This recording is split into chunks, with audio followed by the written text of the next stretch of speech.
Le damos la palabra a Sara Kammer. Ella nos va a hablar sobre precariedad en el empleo y la informalidad en el trabajo.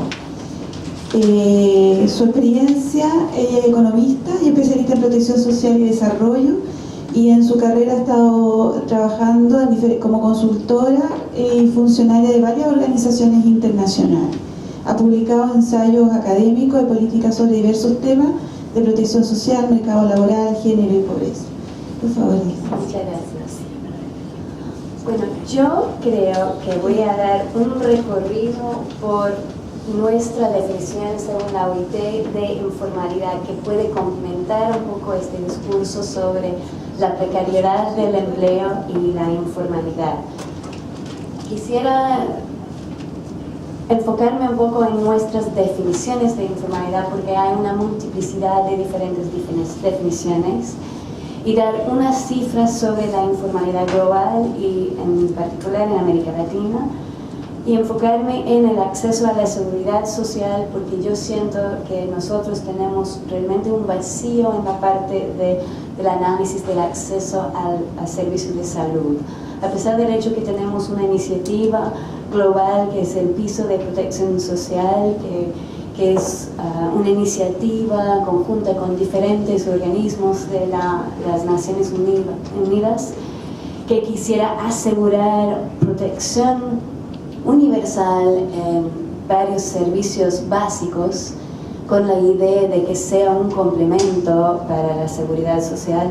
Sin embargo, cuando nosotros vemos los datos, el vacío que más encontramos son los datos para el acceso a salud. Entonces voy a enfocarme más en el acceso a pensiones y seguridad social con esta advertencia, y de ahí quisiera destacar unas recomendaciones que yo creo que son importantes que consideremos cuando estamos tratando de enfrentar la realidad de la informalidad laboral y generar políticas y programas que pueden mitigar y paliar las condiciones de informalidad y asegurar protección social universal. La próxima, por favor. Obviamente encontramos una variedad de definiciones de informalidad en la literatura, y están basadas en diferentes formas de analizar la precariedad en el empleo, pero también están dominados por el tipo de instrumento que tenemos. Si nosotros utilizamos las encuestas de hogares o las encuestas de unidades de producción, tendemos a utilizar la información ya recopilada, ya desarrollada en estos instrumentos. Entonces, mucho de las definiciones iniciales o aproximando este concepto de informalidad estaban basados en la legalidad de la empresa o la unidad de producción, si están registrados, si pagan impuestos, si están realmente incorporados dentro de una visión, un esquema de una unidad potencialmente sujeto a cargos tributarios. También hay otros que por facilidad se enfocaron en el tamaño de la empresa. Generalmente, si tiene menos de 5 empleados, vamos a definir esta empresa como una empresa informal, que obviamente no aproxima la realidad, sobre todo en un mundo cambiante, donde hay una fragmentación de producción, donde es muy probable que la gente labore en diferentes unidades de producción a lo largo de su vida. Entonces hay experiencias de laborar en contextos y en unidades de producción pequeñas que tal vez no sean informales, pero mucha de la literatura sigue enfocándose en esta definición. Hay otros que se enfocan en la productividad de la unidad de producción. La realidad es que yo soy economista y yo diría que nuestra disciplina todavía no tiene una buena forma de analizar productividad, sobre todo separar la productividad que se atribuye a factores de mano de obra, a trabajadores y a capital. Entonces, las definiciones que están basadas en la productividad tienden a ser supuestos, que asumimos que todas las microempresas sean de baja productividad, o asumimos que todos los trabajadores independientes de bajos niveles de calificaciones formales estén incorporados en actividades de bajos niveles de productividad. Y no comprobamos eso tampoco. Entonces, todavía yo siento que es una proximidad o un intento de entender aspectos de la informalidad que pueden ser asociados con la productividad y la renta que una unidad de producción puede generar.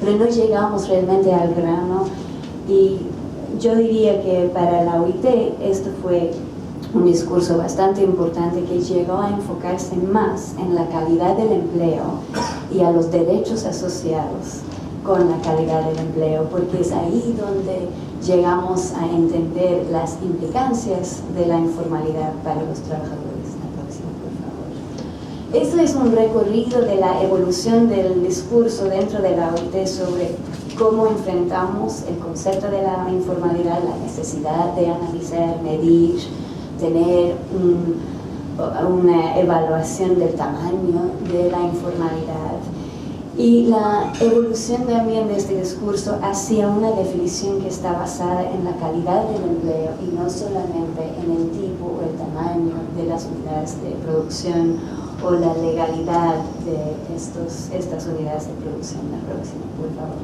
Entonces, eso es una matriz que trata de desarrollar cómo es que la OIT ahora enfoca la informalidad, utilizando dos ejes. Uno sí es la informalidad de la unidad de producción, si está dentro de los registros, si hay imposición, si existe dentro de una visión de una empresa formal. Y la otra es el tipo de empleo que se genera, porque sabemos muy bien que tú puedes laborar dentro de una empresa formal, pero puede ser que no estás sujeto a todos los derechos que debes tener en términos de acceso a protección social, acceso a un contrato, en términos de tu protección como trabajador y tu integridad de tu salud y seguridad dentro de esta unidad productiva.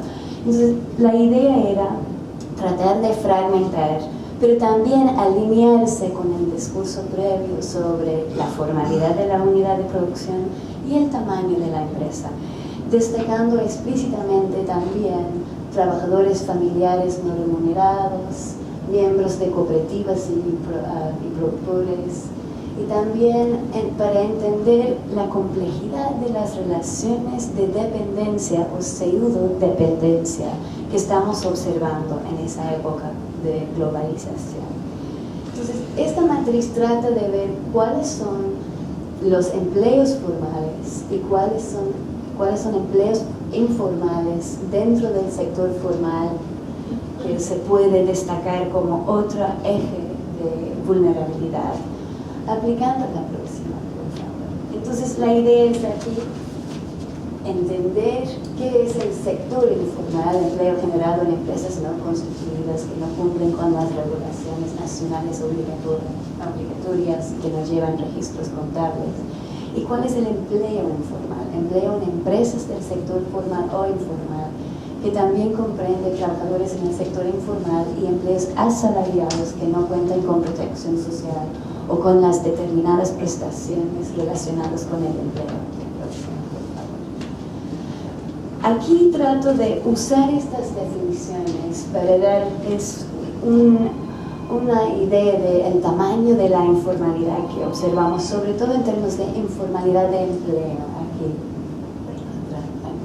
Entonces no salió la... Okay. ¿Sí? Ahí sí. No. Perdimos el otro, qué raro.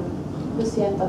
Bueno, entonces les voy a contar, porque eso era América Latina, no sé por qué no aparece aquí, pero es la evolución de la informalidad y dónde está América Latina en el mundo. Y lo que observamos es que realmente América Latina desde los 90 hacia finales de los 2000 hemos visto realmente un incremento y un estancamiento en los niveles de informalidad.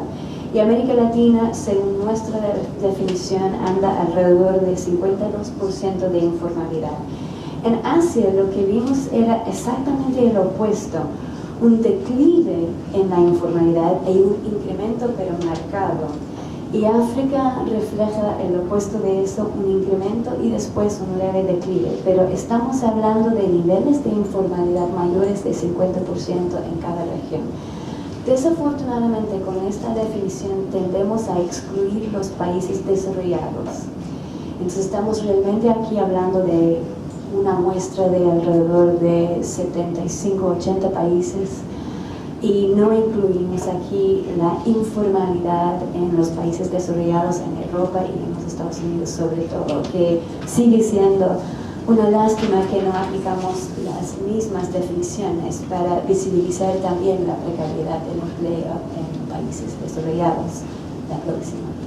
Entonces, un poco para indagar sobre este hecho, vemos que cuando tratamos de diferenciar por niveles de desarrollo, con menos niveles de desarrollo hay más niveles de informalidad. No nos sorprende, pero también nos dice algo sobre los procesos de modernización y la falla, tal vez, o la inhabilidad de solucionar estas brechas, sobre todo las brechas de cobertura de pensiones, de protección social, solamente con procesos de desarrollo. No es algo automático. La próxima, por favor. Y aquí voy a usar algunos datos que tenemos sobre para América Latina, pero también voy a advertir la falta de coherencia en los datos. La falta de coherencia viene de la multiplicidad de definiciones de diferentes agencias, pero también el hecho que tendemos a usar instrumentos que tienen mayor cobertura en el sector urbano, entonces siempre hay un enfoque mayor y desproporcionado sobre el sector urbano. Y por el hecho que la gente tiende a decir que bueno, en el sector rural todo es informal, es casi imposible y tenemos un gran sector de productores de subsistencia, entonces cómo podemos incluir a ellos en nuestras definiciones, pero la realidad es que nuestra mirada termina siendo muy parcial y los datos también son muy parciales y hay que tenerlo muy en cuenta. Entonces en América Latina, si nosotros tratamos de diferenciar la composición del empleo informal en el sector urbano, tenemos diferentes proporciones, o la composición que observamos es que hay una gran proporción de gente independientes no calificadas que están dentro de esta definición del empleo informal urbano.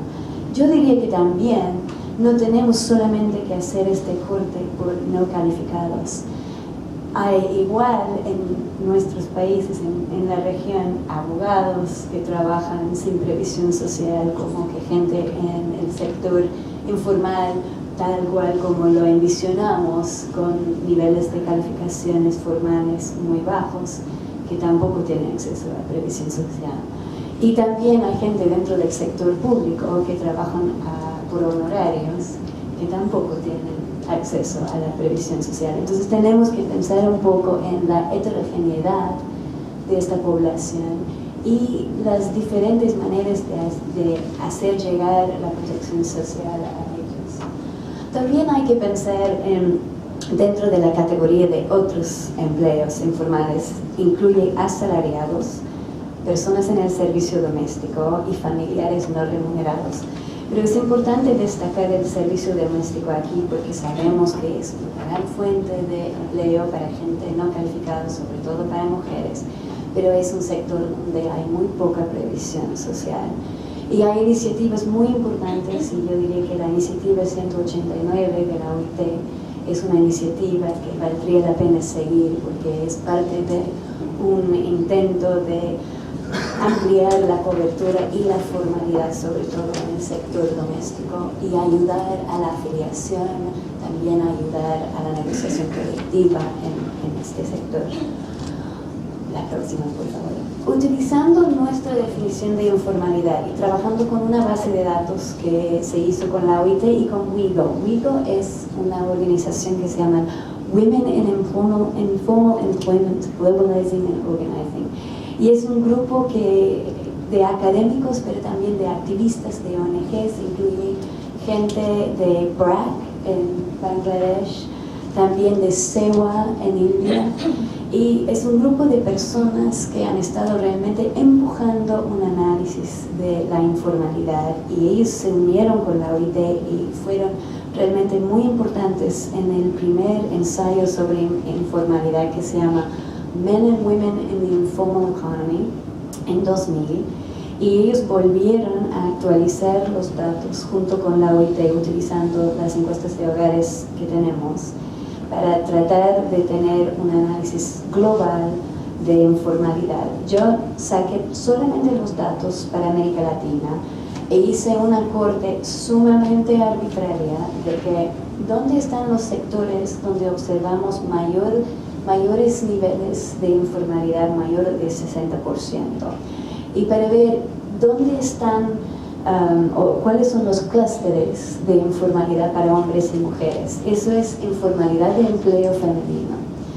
Y lo que vemos, y me sorprendió aquí la cantidad de países donde observamos mayores niveles de informalidad en la manufactura, porque eso también habla de cambios en la estructura, el outsourcing y la forma de producir en estas cadenas globales de producción.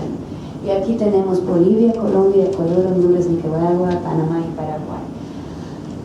Como pueden imaginar, también en el sector de comercio, allí están muchas cuentapropistas, allí están personas que están trabajando también subcontratadas en diferentes actividades de comercio grande, por mayor y por menor. La próxima, por favor. Para los hombres, realmente, si consideramos los sectores, obviamente un sector de un mayor foco de atención debe ser construcción. Y es impresionante la cantidad de personas que se encuentran en relaciones muy informales en construcción. Obviamente hay diferentes formas de estar contratado en la construcción por faena o como jornaleros, pero es impresionante realmente que tiende a ser un sector con una representación de formalidad, con negociación colectiva para una parte y una gran masa de trabajadores informales, donde hay altos niveles de riesgos, donde la salud y seguridad en el trabajo realmente está muy cuestionable. Entonces yo creo que cuando hablamos de focos de atención, yo creo que hay que pensar mucho en el sector de construcción, también de comercio y de transporte para los hombres. Entonces yo creo que es muy importante ver el tipo de empleo, pero también el tipo de contratación, porque necesitamos entender más sobre el por qué estas personas están informales y cómo podemos mejorar su acceso a protección social a través de diferentes iniciativas como Salud Universal. La próxima, por favor. Sí, no oye, qué lástima. Aquí quizás si la baja simétrica. Lástima. Bueno, entonces lo que les voy a decir con eso es que observamos una feminización de mujeres o de empleo femenino en el sector informal o en el empleo informal. En América Latina hay mayores proporciones de mujeres en el empleo informal según su representación en el mercado laboral. Entonces es otro foco de atención. También si solamente contando la razón de mujeres sobre hombres en el empleo informal urbano, lo que vemos es mayor de 1 desde el año 90. Está bajando, pero parece que subió ligeramente alrededor de la crisis financiera y económica. A ver cuál es la próxima, Denise. Oh, qué bien, excelente. Podemos en esta, sí, 14. Sí. Aquí lo que quería relacionar era el porcentaje de empleo asalariado con la población que tiene acceso a una pensión. Y eso es a nivel mundial utilizando este análisis de informalidad.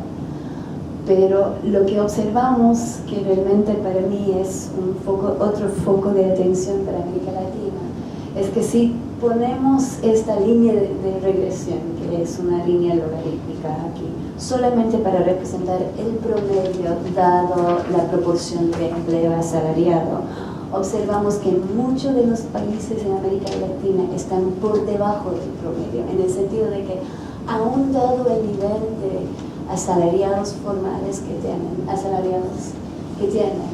no llegan a tener una cobertura de pensiones adecuadas. Solamente hay 4 países donde están por arriba de este promedio. Ese es Aruba, Santa Lucía, Brasil, que realmente ha hecho reformas impresionantes en la última década, Uruguay y, Panamá. Pero los demás que tenemos aquí hay una preponderancia que aún dado la proporción de empleo asalariado, no tener la cobertura esperada de pensiones. La próxima, por favor. Tampoco. ¿Quieres tú realmente se encuentra en directo? Bueno, posiblemente. No sé qué pasó porque Lo teníamos directo, no se puede lograr. sí. Entonces, solamente para mostrar las tasas efectivas de cobertura de pensiones, que tenemos unos países como Aruba, Uruguay, Brasil, Barbados, donde tenemos tasas efectivas, y eso es la población mayores de 65 años que tienen una pensión. Ahí tenemos tasas mayores de 80%, pero bajando por el resto de la región, hasta Nicaragua, la República Dominicana, estamos por debajo de 10%. Entonces hay una heterogeneidad en términos de la tasa efectiva de cobertura, con algunos países muy destacados. Por ejemplo, Bolivia logró con la renta de dignidad incrementar la cobertura en una forma tremenda. Se puede analizar muy de fondo el nivel de la prestación que reciben y pensar que sí es suficiente o no, pero es impresionante el rollout de este programa y cómo lograron. También Chile, cómo se incrementó la cobertura efectiva después de la reforma previsional. Eso es importante. Los datos que tenían aquí eran antes de la reforma. A ver si no, tampoco.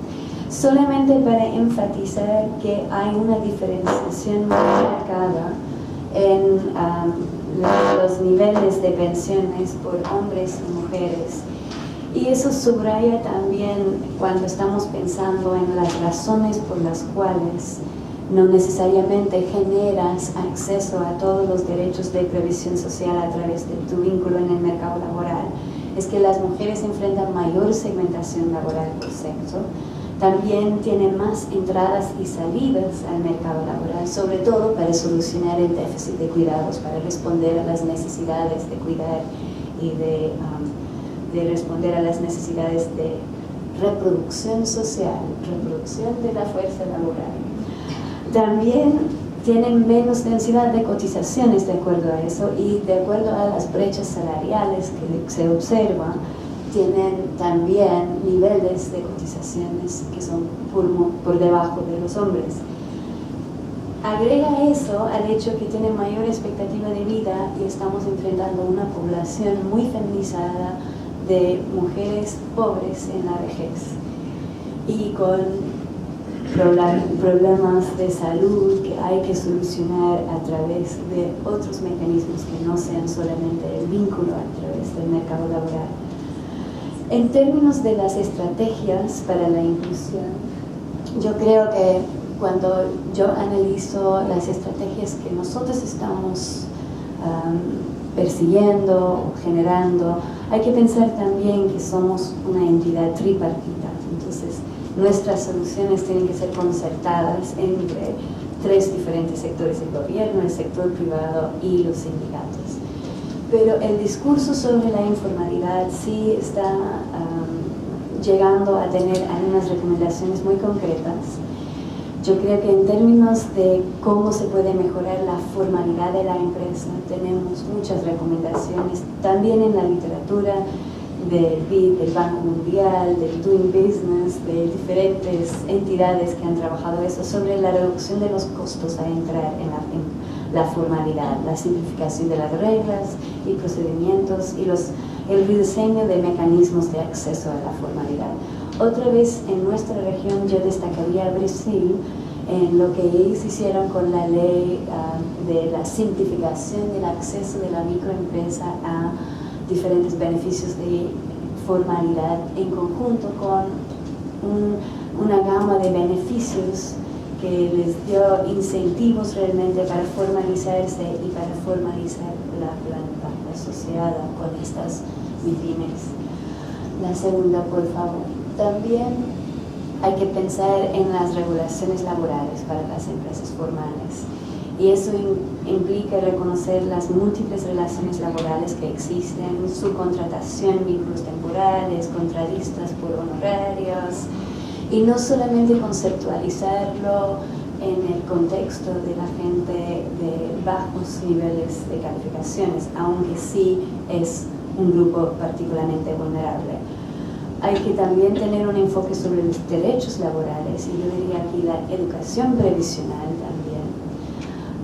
Mejoras en la inspección laboral es absolutamente imprescindible, apoyo y asistencia técnica en el cumplimiento de las regulaciones. Y otra vez yo diría que Brasil logró mucho con sus actividades, bueno, con reforzar las actividades de inspección laboral, pero también en el acompañamiento a las empresas que fueran fuera de regulaciones o que no estaban aplicando las regulaciones, para que podían corregir, no solamente en términos de sanciones, pero trabajaron muy bien en el apoyo y la asistencia técnica y en los incentivos para formalizar ese crédito, acceso a beneficios, capacitación, créditos para infraestructura, etc.